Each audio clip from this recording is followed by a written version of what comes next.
We are looking at how to pronounce this word in English, meaning to be mistaken or incorrect, aka to make a mistake. How do you go about pronouncing it? In British English, there's only one way of saying it. Well, there's two different ways in American English. Let's have a look at this.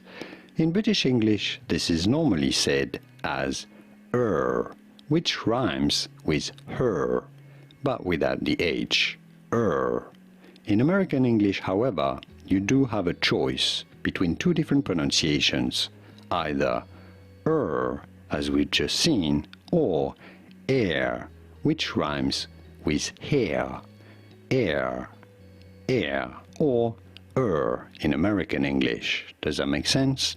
One pronunciation, in British English, two pronunciations, or air, in American English. In American English, it is more often than not pronounced as air, which rhymes with hair, as we've seen. Air is how the Americans say it.